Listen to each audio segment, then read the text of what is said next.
Good morning. Hello. Welcome once again to Dork Duck Daily. Um, it's it's a Wednesday. It's a Wednesday. It's a new comic book day. It's a new comic book day in which we should be having a tremendous and holy cow, this is amazing day. Because it's Ultimate Wolverine Day. Our copies of Ultimate Wolverine aren't getting here till Friday though. We at least are starting the show knowing that they're getting here Friday, which was, not the case yesterday. Um, and so we at least have that going for us. Um, and, the continued having our biggest comic book distributor file for bankruptcy yesterday, or at least announced that they're filing for bankruptcy. Is I think they filed yesterday. I'm not entirely sure.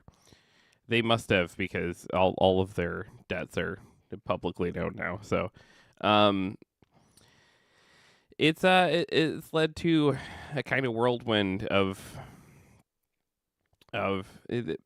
people, nerds, and collectibles are notably, not the most easygoing people about their collectibles because that's the whole point. That's why we're into the stuff, right? This is like we're very passionate about it. We want to just make sure our stuff is coming. Um, I didn't remember till this morning. I was talking to someone that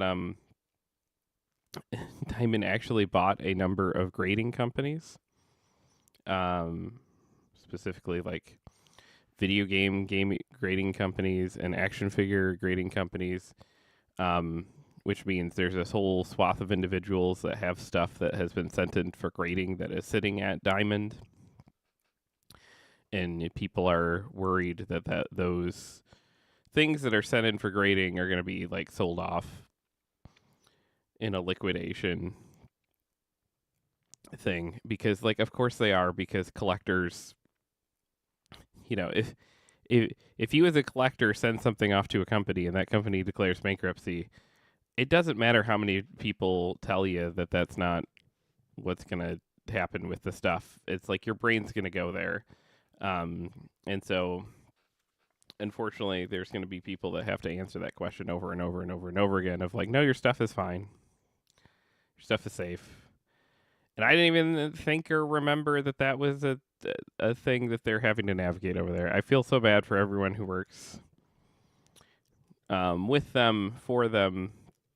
It's gonna be a hot mess. It is gonna be all okay, guys. So it is gonna come out the other side of all this. Hopefully, it comes out with Diamond still doing the stuff that they do, and do it well. Good morning, Sam. Good morning, Dylan. Good morning, Cashy.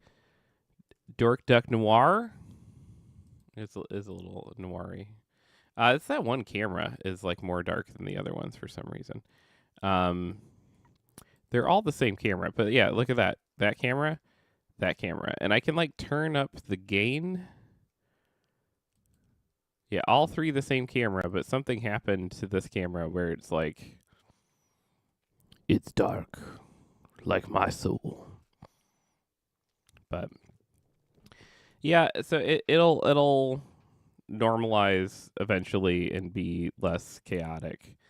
But it's gonna be a while of this. And we'll hopefully get it. Again, we just have to. As far as our Marvel books, we just have to make it basically another month. The 15th, the 22nd, the 29th, and the 5th. Because the week after that, the week of the 12th, our Marvel books are coming from Penguin. So we just basically have to paddle out that far. That it is rough because it's like my longest serving customer is a Dynamite comics guy. And he likes getting every cover of Dynamite, and he likes the Vampirella books and the Red Sonja books and the all of them. And every Wednesday, he's usually the first customer I see every Wednesday to pick up all those books. And as of right now, I can only get those books from Diamond Comics. There's no other solution. And so he's the one I would most worry about making sure is like stable through this whole thing of like being able to look him in the face and be like, "Hey man, don't worry, I got you. Um we're going to everything's going to go smoothly. We got this all figured out." And he's the one that I have to look in the face and be like, "Hey, more than any other customer, this is going to affect you." Thus far, Dynamite has not announced that they're moving anything around. So, hopefully, answers come soon. Hopefully, right now. Diamond is saying that they're not gonna. They're not gonna move, or they're gonna fulfill orders throughout all of this. But that decision could be in some ways taken out of their hands at some point too. So it'll be interesting to see just how all these dice fall. But yeah, that's what I've been navigating. It was a fun day yesterday. We also cover news on this show. Theoretically, it's a thing that isn't just Diamond related. We have a whole segment for it. We like to call it the Daily Quack.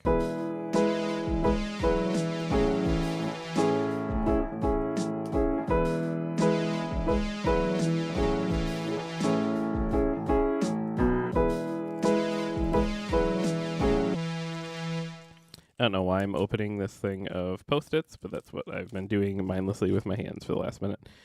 All right. News stories. We cover them. We come here on the show. That's what we do. Let me get my scene switcher back going. There we go. It is going. Power Wash Simulator VR support ends and washes away. It's a clever headline. This is from Georgiane at GameSpot, who says developer Future Lab has announced that it is ending support for Power Wash Simulator VR due to its dwindling financial viability.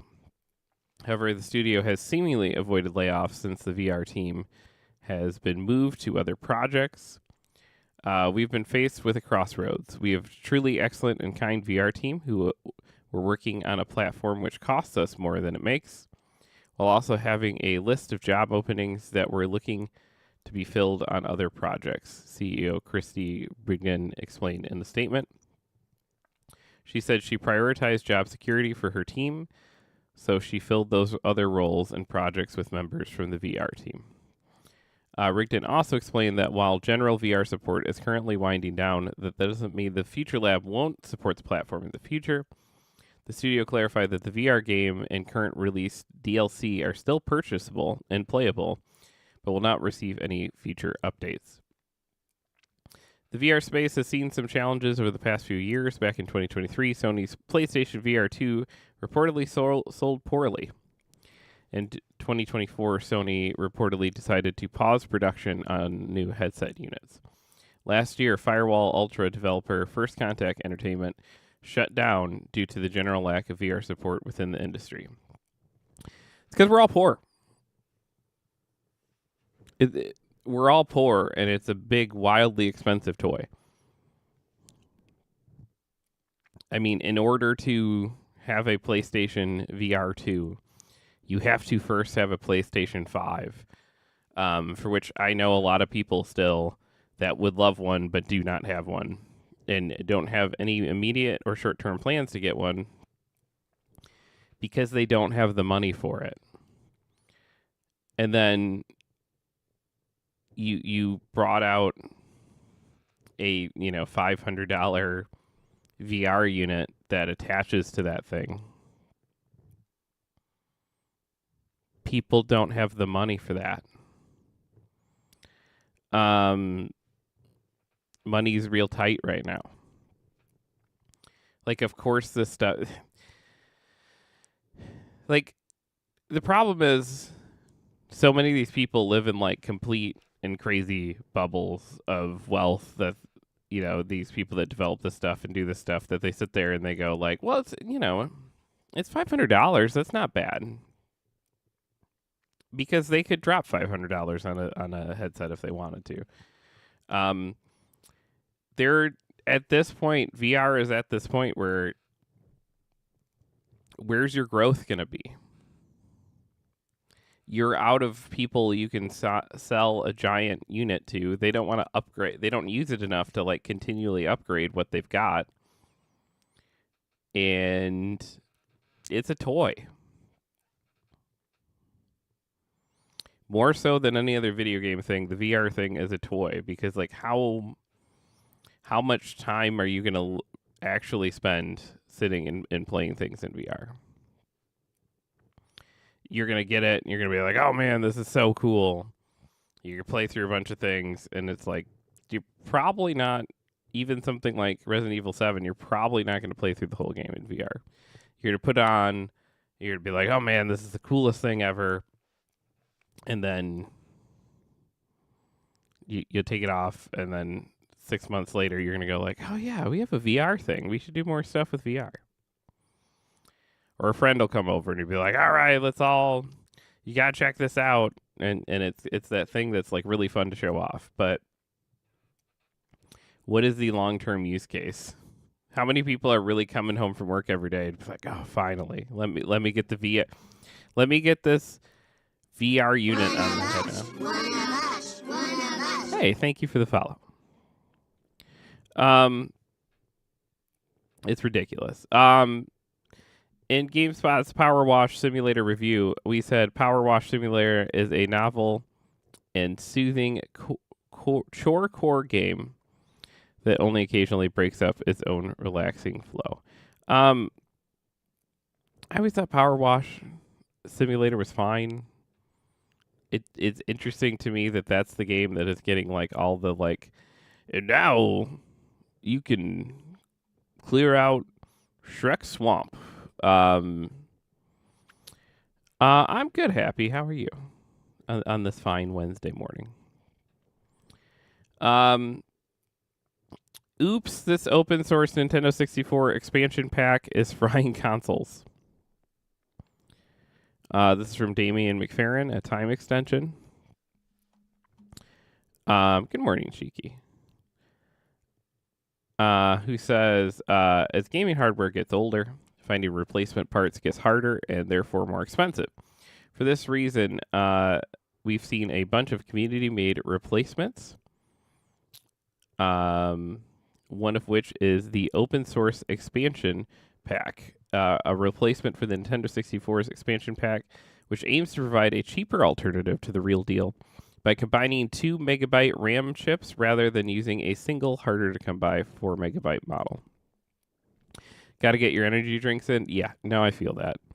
I switched to almost completely Celsius and these like sparkling ice with caffeine drinks.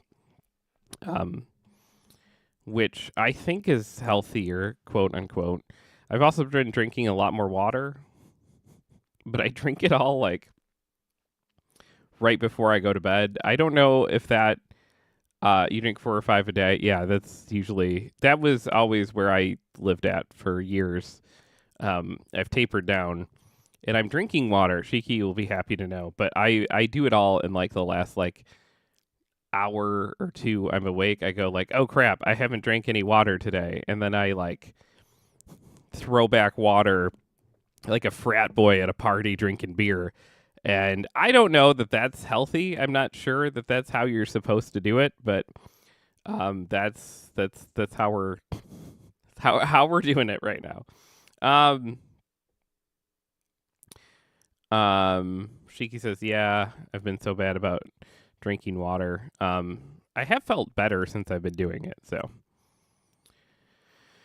Dylan says, how do you not wake up to pee constantly? I do in the morning. It helps me actually wake up because I wake up and I'm like, oh my God, I have to pee. happy drinks, energy drinks, and beer. That was my existence for probably the last 4 years.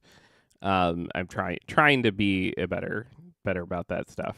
But yeah, that was me. It was just all energy drinks, and then around a certain time of night, it would switch to beer.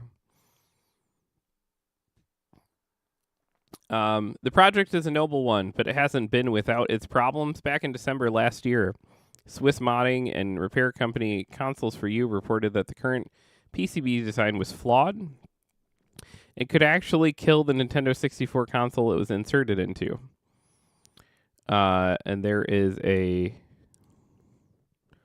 Let me see if I can show it off. Where's this thing? Boom. And then there is a tweet there. We need to talk about the open expansion pack. An excellent but currently dangerous project. Since I own some RAM chips, I decided to order some OEXP PCFs. Unfortunately, testing the first PCB instantly fried my Nintendo 64. That's not good. You don't want to be frying Nintendo 64s. The issue is that the edge connector is designed symmetrically, but the real connector is larger on the left side. Depending how the PCB factory cuts the PCB, the OEXP PCBS will instantly short all pins, killing the Nintendo 64. I've already redesigned the edge connector, plus fixed a few more errors on the PCB. We'll order more samples soon. Later the same month, Consoles for You stated that the PCB had been redesigned to avoid the issues. However, we're still seeing that the OEXP is frying Nintendo 64 consoles. They're like, oh god, I may have killed 2 Nintendo 64s with this. Yeah, that's not good. Good morning, Vince. You done with OBP? Yeah, you know me. Yeah, I don't know what a lot of these words mean. Shiki says, I get up to pee at like 12 or so at night before I go to sleep, and then I usually don't again until I wake up. That's where I'm at. Or until Sam wakes up, and then I sleep a little more if it's late. The latter, yeah. Consoles for You insists that the latest redesign solves this issue. As noted by the original creator of the project, the total cost is pretty close to what it costs to pick up an original expansion pack. So unless you have a burning need for a replacement, it might be worth keeping your distance from this project until the community is completely positive that its problems has been fixed. There's an update in the article from Consoles for You who got in touch to clarify a few things. He said, I just want to clarify that my fixed version is not yet public, and I use the version of the creator I warned about. My version should be released pretty soon, as my final PCBs are currently on their way. Okay. I would say, as someone who vaguely understands some things in this article, I would be careful about taking, like, controllers are one thing. I would be careful about taking any third-party created today pieces of equipment and putting them into consoles that have somehow made it, 30, 40, 50 years. I'm not saying to never do that. I'm just saying, like, you are entering an era, entering an arena of something that it's like, you should have a level of caution. It's a very different thing to take a RAM chip and shove it in there than it is to take a controller. Controllers are fine. There's almost nothing happening in a controller level that can short out an entire console. I say that, and then I'm sure it's going to happen eventually. But from my basic understanding, it would be pretty hard to get into trouble with something like that. But yeah, some buyer beware on this stuff. People are doing their best, but they're all like hobbyists that are making these things. So, my wife tells me all the time to drink more water. Yeah, Lena's always on me about it, and I'm getting slowly better and better. Also, love the background. Um, that's also all.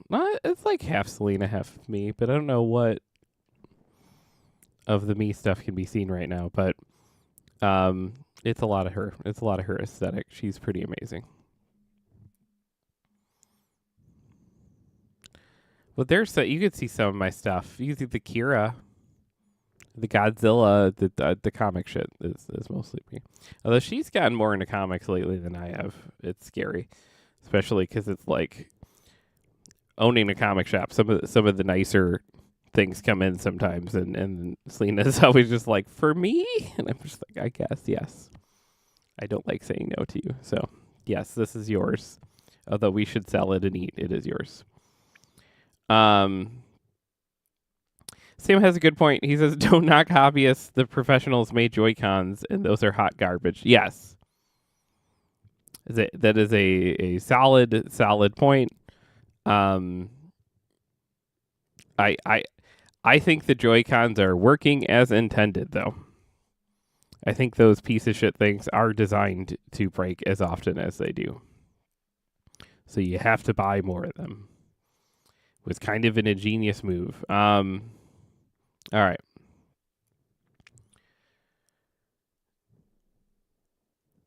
Sam said, and back in the day, the professionals made consoles and carts out of cheap plastic.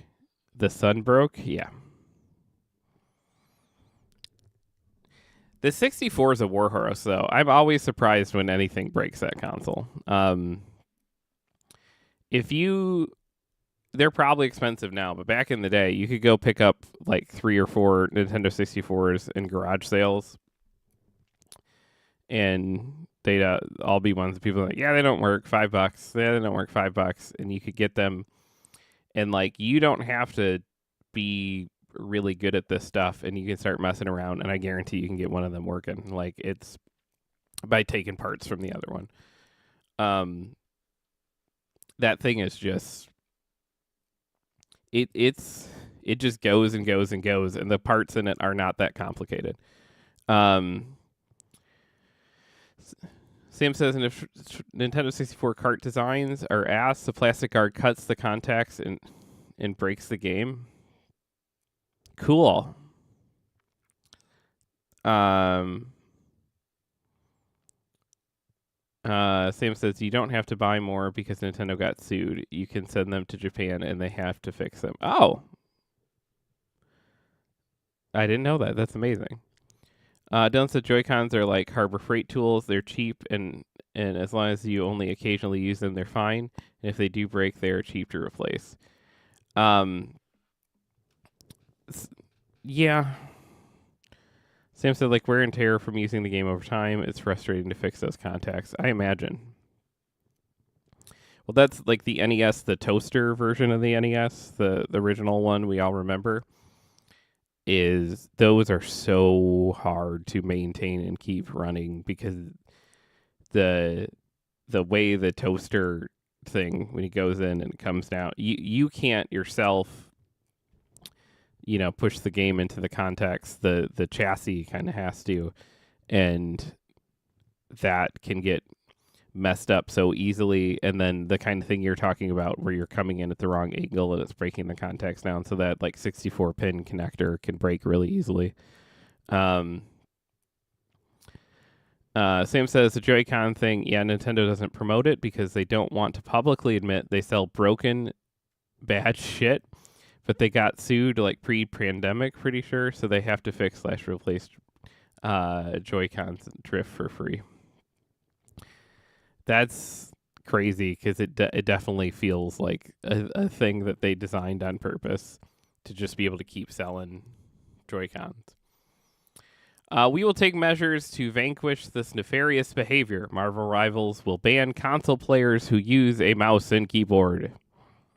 This is from Evan Lottie over at PC Gamer. Sam says it's just slow because you have to ship to Japan and wait for it to come back. Yeah, that's that often can be and it was probably insane or impossible during COVID. Sam said, all that to say, I love hobbyists for fixing the lazy, cheap shit professionals do. Oh, I agree. I was just saying that once you start doing something that is like interacting with a motherboard, you should exercise a level of caution.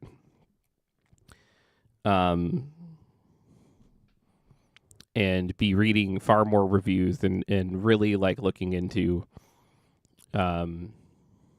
what's gone into the thing, or be willing to take that risk and be fine too.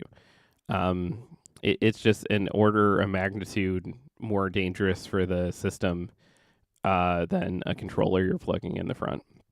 Whereas like the fan-made controllers and stuff, I don't foresee that causing any problems that takes that level of scrutiny, is what I'm saying.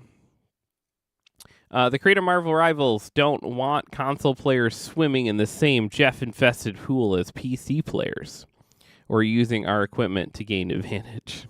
That's evident after an announcement made today on Marvel Rivals' Steam page, where NetEase characterizes the use of keyboard or mouse adapters as a form of cheating. We believe that gaining an unjust advantage through such methods significantly impacts the gaming experience for our players. Therefore, whether on PC or console, we will take measures to vanquish this nefarious behavior. The post dramatically promises. Penalties for users of keyboard and mouse adapters may include temporary or permanent account suspensions, removal from leaderboards, or other punishments depending on circumstances. Anyone playing on a gamepad in Marvel Rivals, including on PC, has access to Aim Assist, a feature built into the game that's adjustable through 6 specific settings. What NetEase implies in the above quote is that using one of these adapters allows an infringing console player to access the best of both worlds, the fine control of using a mouse and the use of Aim Assist, since to Marvel Rivals that mouse is masquerading as a controller. The adapters in question are small boxes that sit between a console and a paired controller, designed to allow console players to use mice, keyboards, or other USB input devices on platforms not designed to accept them. Today's consoles, like the Xbox Series X and PlayStation 5, do natively support keyboard and mouse connectivity, but support in games is left up to developers and still rare. Adapters cost $100 to $150 and are freely available through retailers like Amazon. One genuine appeal of these tools is that they allow players who strongly prefer a certain gamepad to use it on a platform that doesn't support it. In its minor threat, NetEase went as far as to name manufacturers that it sees as enabling rule breaking. XIM, Cronus Zen, Titan 2, Keymander, and Brook Sniper are examples of emulators that could lead to punishment if used. NetEase flaunts its ability to detect these devices. It's not unusual for a studio to project strength in order to strength in order to discourage cheating, but what's surprising is that its method may rely on human moderators to some degree, saying we have forged a strong detection tool and coupled with the keen judgment of our watchful human eyes to accurately identify using keyboard and mouse adapters. Okay, buddy. Those look cool. Like,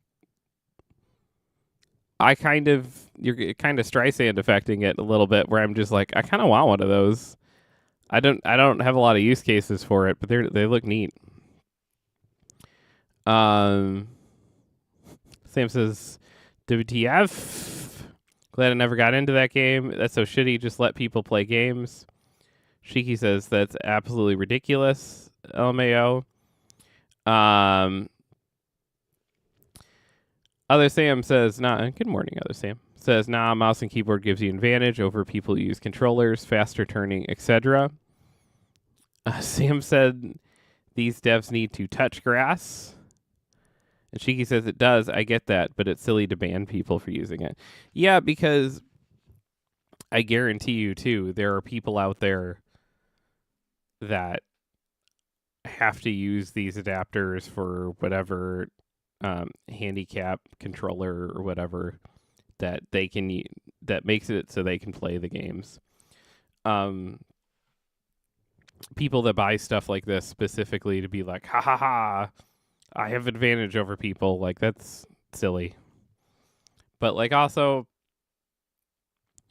just have it turn off aim assist. I don't like if you have some robust detection tool, then have the robust detection tool turn aim assist off.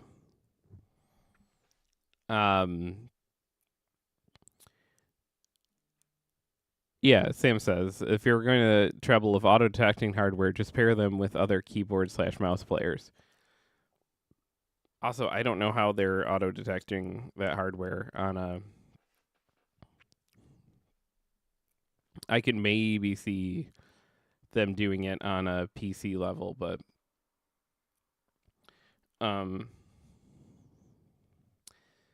they're on a console level. That's going to be tough. I think they protest a bit too much. I don't think they have a tool that can actually catch them on a console. Now, if you're using this tool on a PC, which is I think probably their actual problem case of like if you're plugging your own keyboard and mouse that could plug into your computer into this thing to get yourself access to the aim assist, but also be able to use a mouse and keyboard and like that. Yeah, it's shitty, but people are gonna cheat in games. Uh,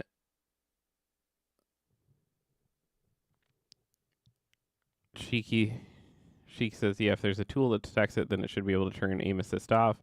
Other Sam says, I mean, people who play it on console get their shit pushed in by some loser who bought an adapter. It's buying something to get an advantage. That's a no-no in competitive games. Yeah, and they have to keep it competitive. Sam says, no, they can do it on console. There has to be a driver on a software level to work so they can see if corresponding software is there. Consoles just lightweight PCs now. I don't know, maybe. Looking at that thing and how robust that thing is, it makes me think that it's like it's outputting regular controller, like it's reading to the console as a regular controller. But there's so much housed in that thing that all the work is happening in there. I could be completely wrong, but that was my assumption of why you need something that looks like its own like little mini PC.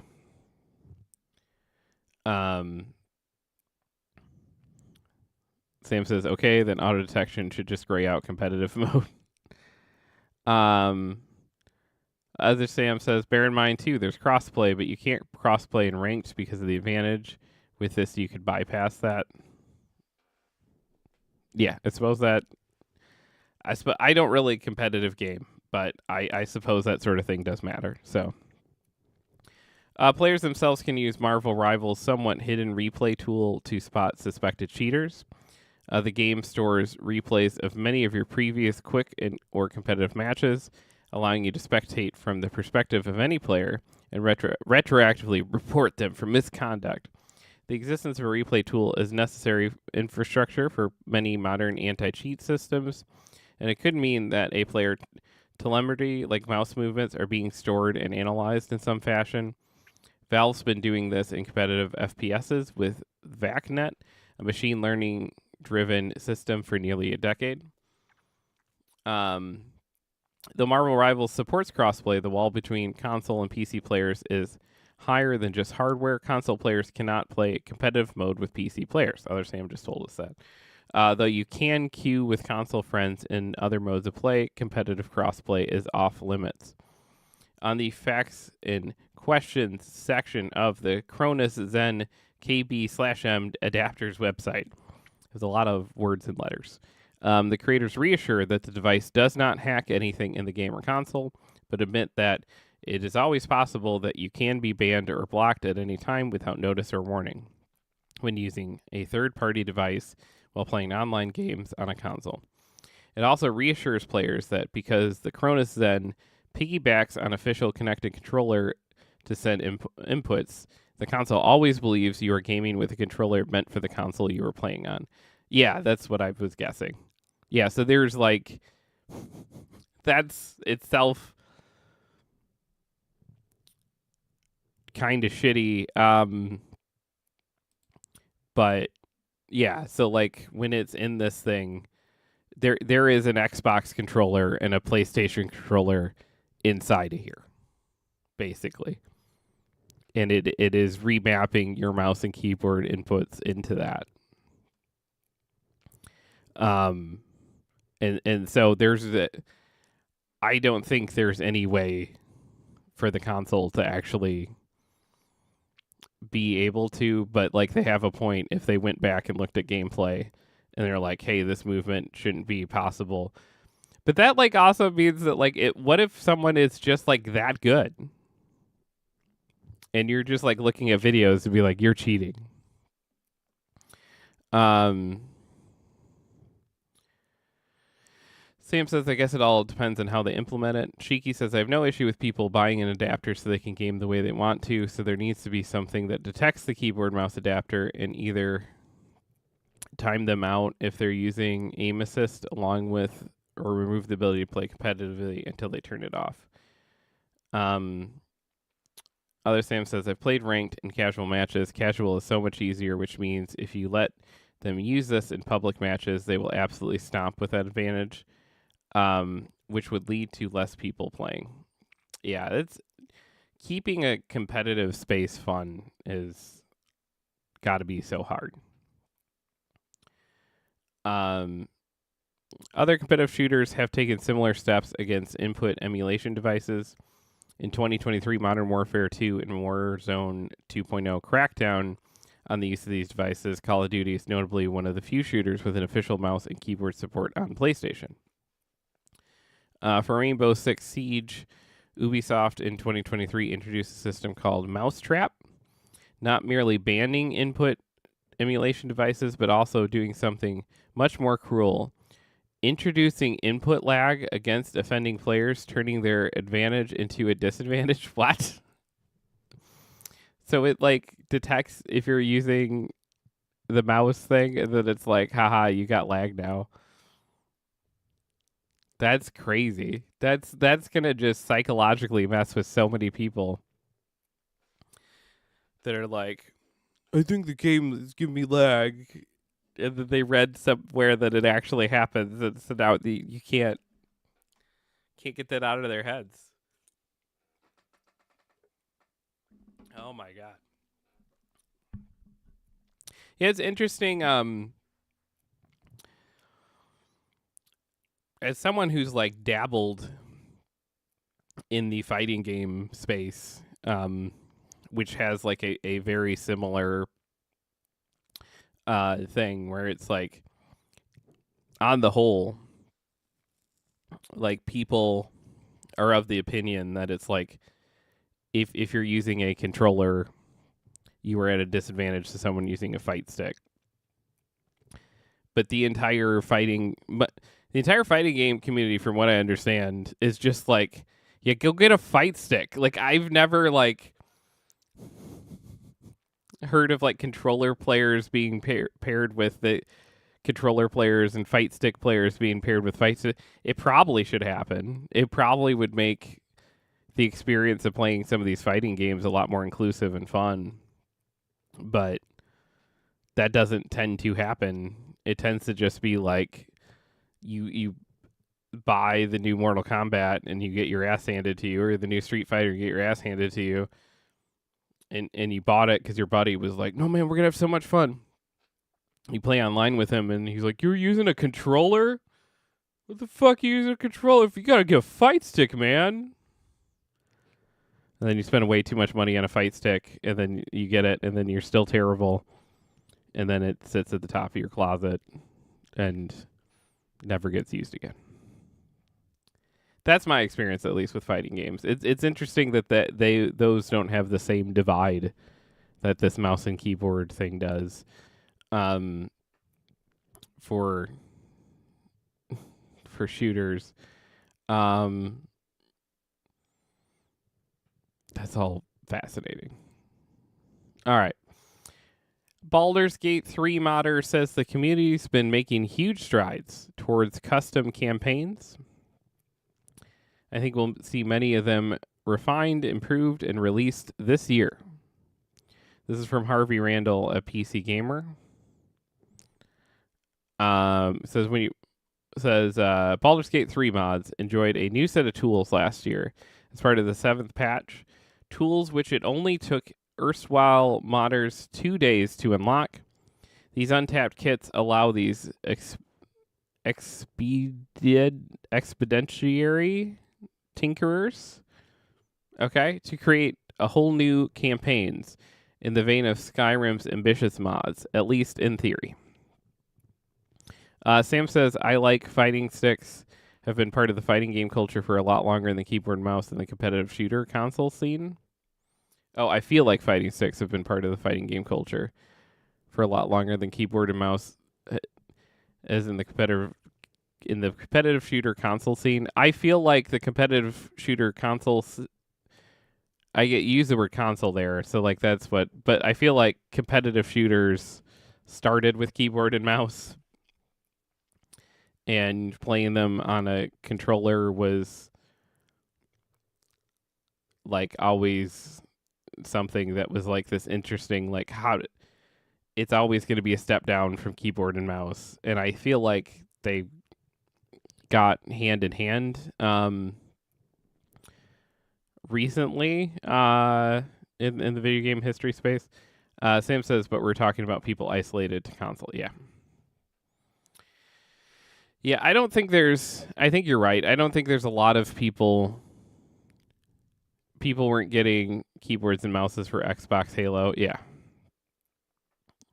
Sam says they have, and it's less of an advantage. The turning and reaction time is huge in keyboard and mouse compared. Okay. I just might be very bad at fighting games because the advantage is always the inputting some of those. I will say it is much easier to input some of those combos and stuff on a fight stick than it is on a controller. Sam says, whereas almost every console has had fighting sticks because it came off of arcade designs. Yeah.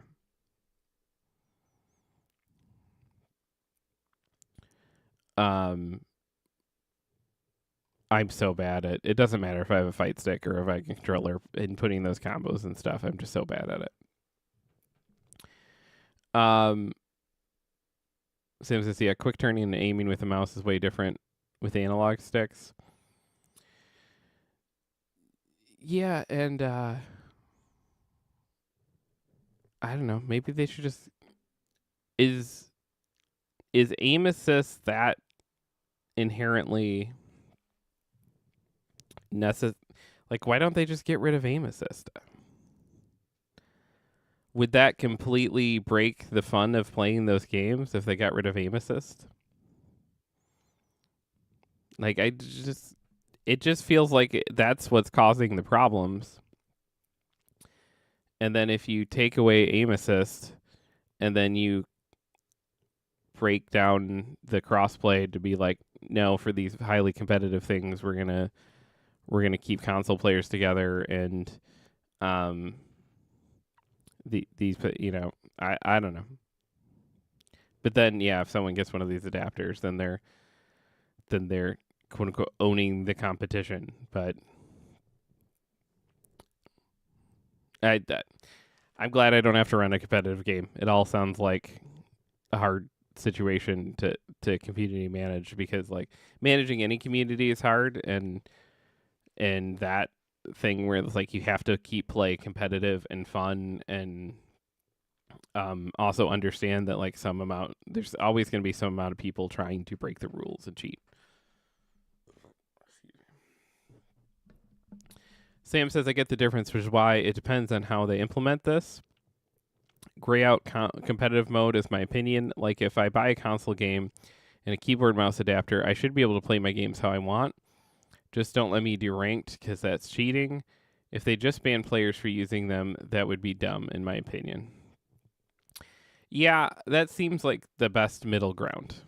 Um, Other Sam says some games aim assist is huge. I remember playing GTA 4 and 5 online.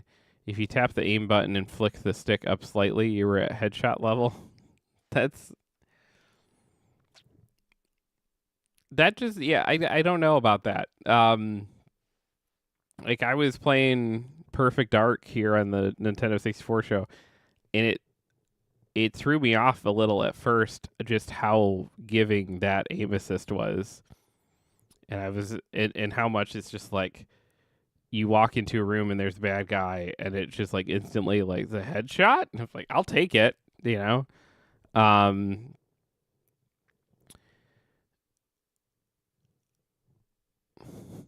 Other Sam says, well, if you buy a console and want to play a keyboard and mouse, but spend $150 on an adapter, just buy a fucking PC.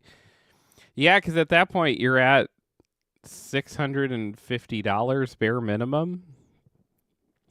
The argument for like is starting to wane a little bit. I I still feel like $650 gets you probably a better setup that way than it would get you in a comparable PC, but maybe not. Other Sam says stop trying to cheat the system for an advantage and go play with other keyboard and mouse players. Sam says aim assist also goes a long way to clean up latency. These games do a lot of predictive math to try and figure out where everything should be going and constantly has to recalculate all that data. Yeah. Yeah. Yeah, netcode has got to be hard.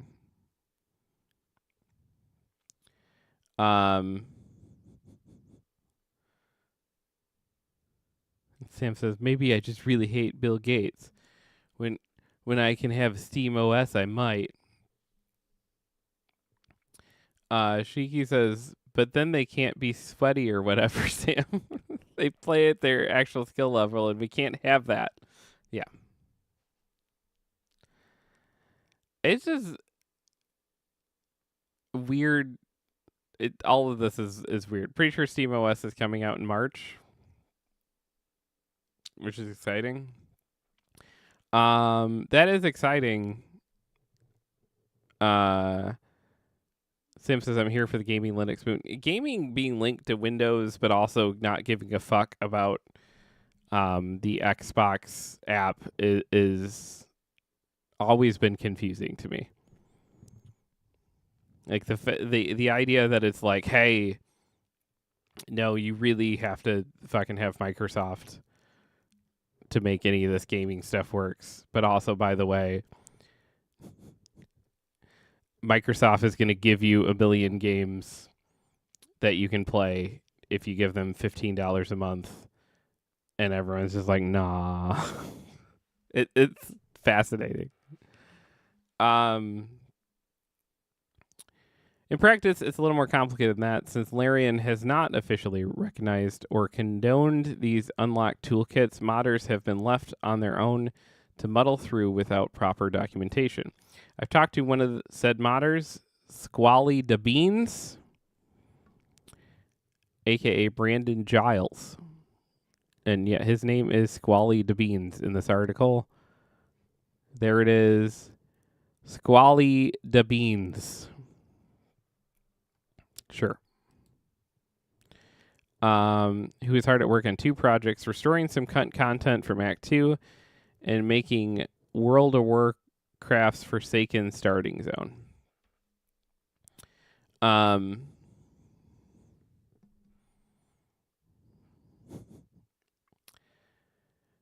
Other things, this basically reminds me of people who would buy the controller adapters for mobile gaming for things like PUBG.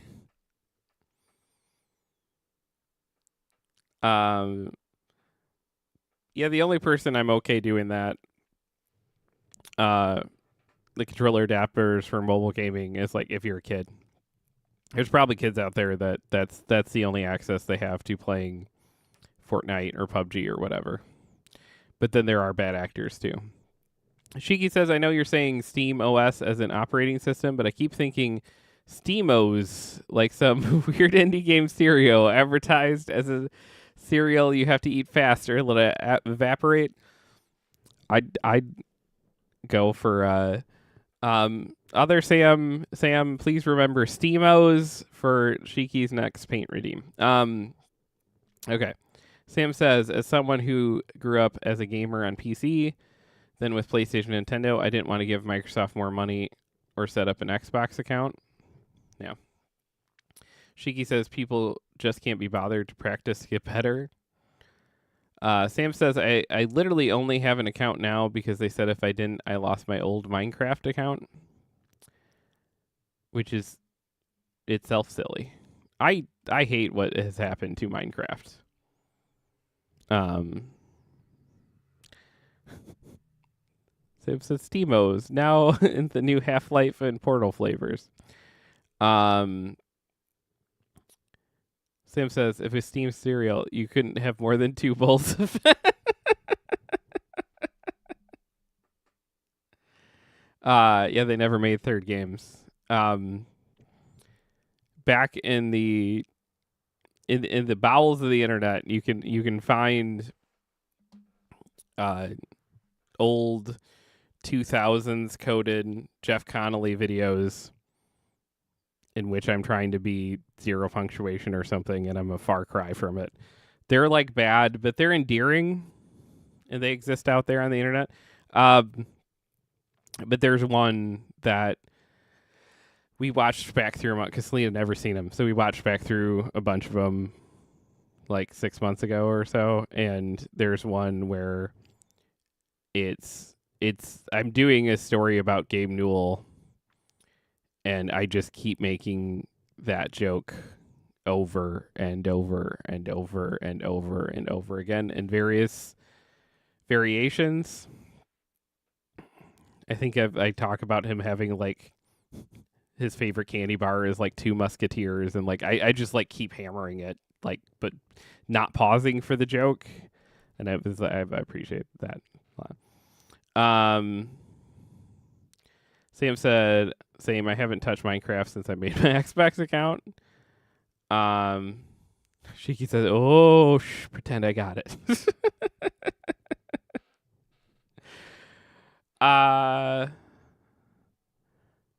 Other Sam says, "This is where we throw our heads back and laugh." No, AWE.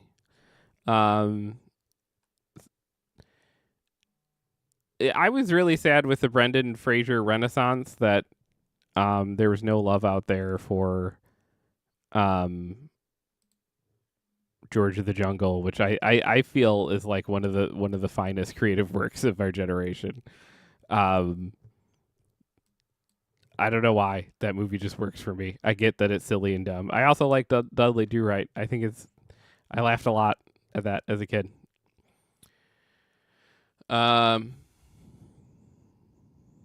She says I love George of the Jungle so much. She says, Vince, I missed you again last night. Where did you make it? Yeah, I was like, hey, Vince, and I settled in to watch Vince, and then I woke up this morning. So that's I failed him as a friend. Hey, here's the Baldur's Gate 3 Forsaken custom campaign teaser.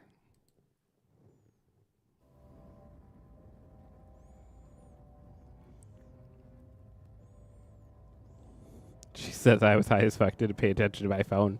Been there.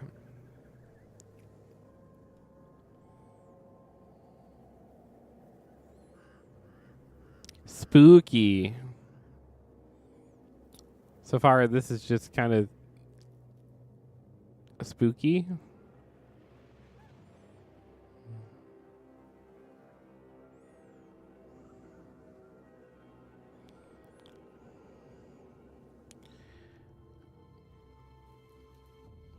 Baldur's Gate 3 Forsaken. Teaser level death knell coming soon. I think it's cool. I know so many people that just have not stopped playing Baldur's Gate 3. Like I was my buddy Kyle came in the shop and it's been flirting with leaning towards 3 years at this point since that game's come out. And I was talking because it was summer of 23, right? But I was talking to Kyle and I was like, oh man, Blotcher over this, and he's just like, I just play Baldur's Gate. That's just all.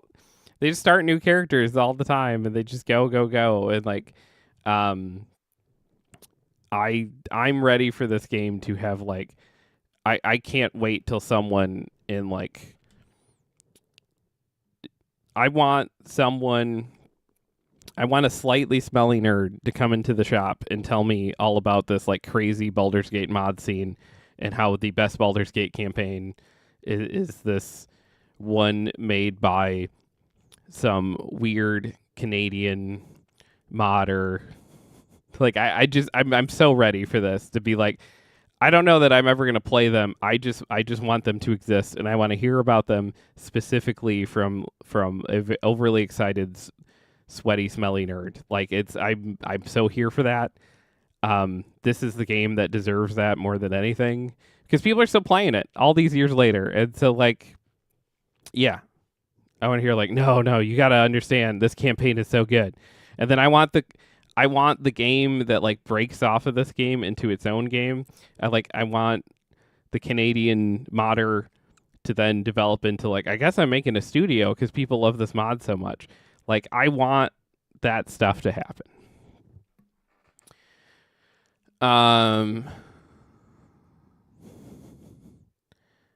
Vince says, "Hello, no sweat.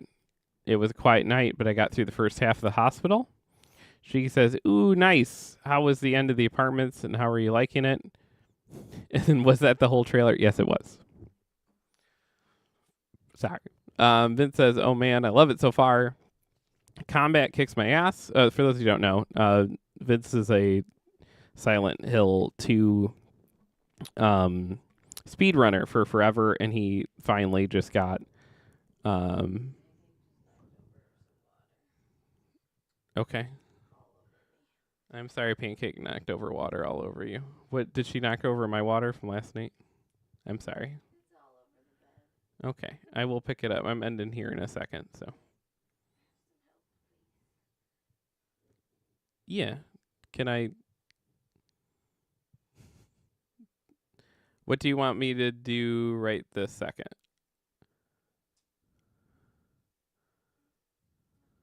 Okay. Okay. I love you lots. I'm gonna wrap up here and then I will help take care of that whole fun situation. Um but for those of you that don't know, yeah, Vince is doing playing the remake for the first time. She says here's some naked scenes boom trailer. And I'm so glad you're enjoying it. I'm DMing you about something because I don't remember who here is interested in playing and doesn't want spoilers. Southern Sam says Pancake says hydrate. She does. All right. Let me bring this program to a close. Hey, I appreciate you guys hanging out. I gotta go open a comic shop and I have to clean up a water mess first. You guys are wonderful though. Appreciate you all. We will be live with this again tomorrow. At the usual time. And then tomorrow night. Next week, words are failing me. Tomorrow night, we will be live with more Resident Evil 7 from 8 to midnight. It's been a good time. She says, "Thanks for the stream. Have a good day. Feel better, Lena." She just yelled, "Thank you," from the bed. Let's go Bug Pixel because he will understand that I need to run away, and also I'm bringing you into good hands. So we're gonna head over there. We have raid messages. They look like that. or that, I'm going to copy my own raid message because I failed at that yesterday. And head over there. Be honest, be kind, be useful. Live a good fucking life. You have a good day, Vince. Thank you for the stream.